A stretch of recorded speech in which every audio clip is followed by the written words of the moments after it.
Okay, today we're tackling the huge, complicated topic of housing affordability, but we're going to do it by looking at it as a game. A game with different levels, different rules, and believe me, very different prizes, all starting with the same entry fee, $100,000. So let's just get right to it. Here's the big question. If you have $100,000 cash to put towards owning a home right now, what do you actually get? Well, as you're about to see, the answer completely changes depending on which game you're forced to play. So, let's start with the most common version of this game. The source material calls these the market-only models. You can basically think of these as the factory settings, the default rules that shape almost all the housing you see out there. And here's level 1, Model M1. This is pure 100% market rate housing. The source calls this the highest and best use model, and it also notes that in this system, the winner is usually what it calls the bank of 1%.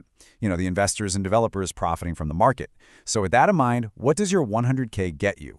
You get exactly 100 square feet of ownership. That's it. To give you a picture, that's roughly the size of a parking spot. So that's our starting point. Keep that number in your head, 100 square feet. Okay. But here's where it gets really interesting, Model M2. Now, on the surface, this looks like a good thing, right? You've got an 80% market rate building, but 20% is set aside for affordable, below-market rentals. Seems like a win-win. But what does it mean for you, the person trying to buy a place in this building? The answer? You get zero. Absolutely nothing. Your $100,000 buys you 0 square feet of ownership. And here's the catch. According to the source, that 20% affordability is only for rentals. It's a completely separate game. As someone trying to buy, you get none of that benefit. All right, well, maybe we just need more of a good thing. What if we bump up the affordable rental part to 30%? That's Model M3. I mean, surely, with almost a third of the building being affordable, that has to help everyone, right? Let's run the numbers for you, the buyer. And incredibly, you get 0 square feet again. The logic holds. Because that affordable chunk is ring-fenced for renters, your buying power as an owner is totally unaffected.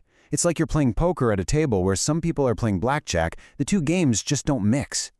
So when you lay it all out like this, the pattern is, well, it's pretty brutal. According to the source's breakdown, the only way a buyer gets any skin in the game is in a pure 100% market building. The second you introduce affordable rentals to help some people, the benefit for would-be owners with our 100K drops off a cliff. And in every single case, the source says the main beneficiary is the same, the bank of 1%. Now, you might think these are just weird niche examples, but to give this some real-world context, the source points to a city like Vancouver. And get this, a staggering 92% of all the housing there falls into one of these market-only categories. This isn't just a part of the game, it is the game for almost everyone. But what about that other 8%? What if you could just play a different game entirely? Well, that's where things get really interesting.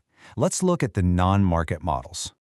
Okay, check out Model M4. This is housing built by a nonprofit. And right away, the beneficiary flips to what the source calls the bank of 99%. In other words, the residents and the community.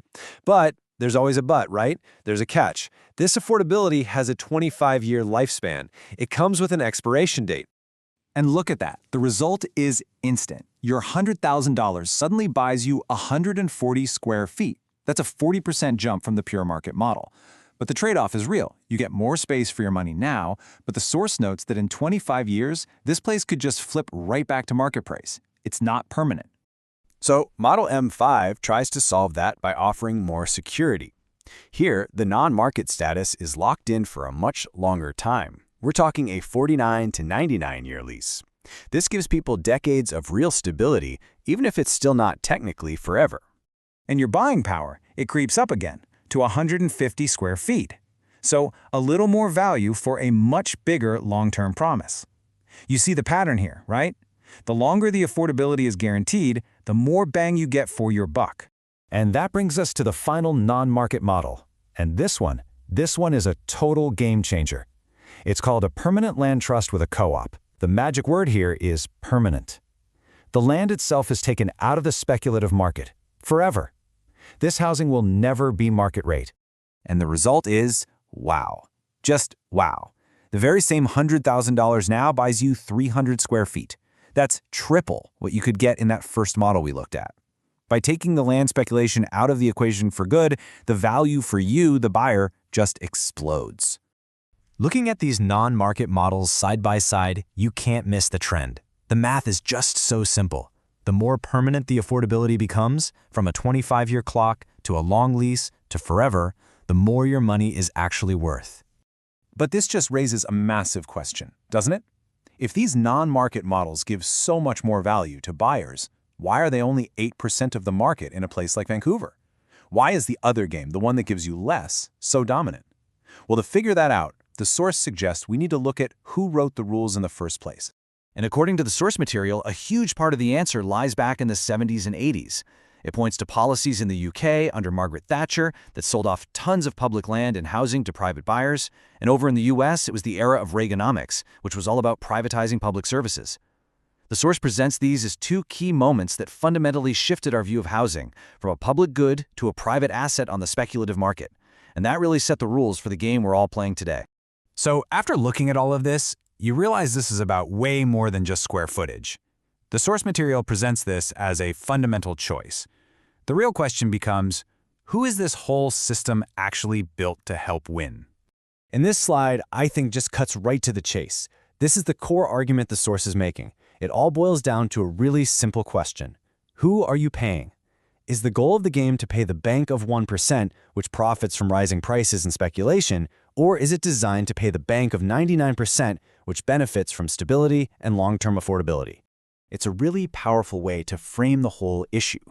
And it brings us to our final thought for today. The source doesn't just present these as different financial models, but as totally different rule books for how we structure our communities. So it leaves us with this question. If housing is a game, what rules do we actually want to be playing by?